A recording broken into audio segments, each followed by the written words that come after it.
हे मंदिर आजचे नाही, शेकडो वर्षांची श्रद्धा, भक्ती आणि परंपरा या मंदिराशी जोडलेली आहे. अनेक पिढ्यांनी हा वारसा जपला आणि काळाच्या ओघात 22 फेब्रुवारी 1955 रोजी या मंदिराचा एक छोटासा जीर्णोद्धारही करण्यात आला. अनेक पिढ्यांनी या विठ्ठलाच्या चरणी माथा टेकला. अनेकांच्या आयुष्यातील सुखदुःख या मंदिराने पाहिले.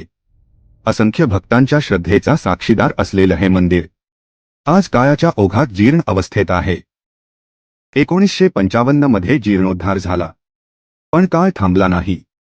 आज पुन्हा आपल्या या वारशाला नव्या आयुष्याची गरज आहे. मग प्रश्न एकच होता, आपल्या पूर्वजांनी जपलेला हा वारसा आपण असाच काळाच्या ओघात हरवू द्यायचा का? नाही. आपण ठरवलं, हा वारसा जपायचा, या पवित्र मंदिराचा जीर्णोद्धार करायचा आणि पुढच्या शेकडो वर्षांसाठी श्री विठ्ठलाची ही पवित्र ओळख जिवंत ठेवायची. आपल्या आधीच्या पिढ्यांनी आपल्याला हा वारसा दिला. आता पुढच्या पिढीला आपण काय देणार? फक्त एक मंदिर नाही, तर आपल्या संस्कृतीची ओळख, आपल्या परंपरेची जाणीव आणि विठ्ठलाच्या भक्तीचा वारसा. या मंदिरात फक्त सिमेंट, वाळू आणि विटा नाही. यामध्ये कोणाची तरी श्रद्धा आहे, कोणाचं तरी स्वप्न आहे, कोणाची तरी मेहनत आहे आणि कोणाचा तरी आपल्या विठ्ठलासाठी केलेला त्याग आहे. कुणी 501 रुपये देईल, कुणी 1001 रुपये, कुणी आपल्या सामर्थ्यानुसार त्याहून अधिक. पण विठ्ठलाच्या दरबारात रक्कम नाही, भावना पोहोचते.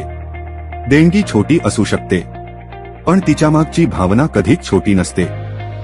उद्या जेव्हा हे मंदिर पूर्ण होईल, जेव्हा इथे पहिली आरती होईल, जेव्हा हजारो भक्त विठ्ठलाच्या चरणी माथा टेकतील, तेव्हा आपण अभिमानाने म्हणू शकू, या मंदिरात माझाही वाटा आहे. श्री विठ्ठल मंदिराच्या जीर्णोद्धारात तुमचाही एक वाटा असू द्या. हा व्हिडिओ फक्त पाहू नका, एका व्यक्तीपर्यंत नक्की पोहोचवा. कदाचित तुमच्या एका शेअरमुळे विठ्ठलाच्या मंदिरासाठी एक हात पुढे येईल.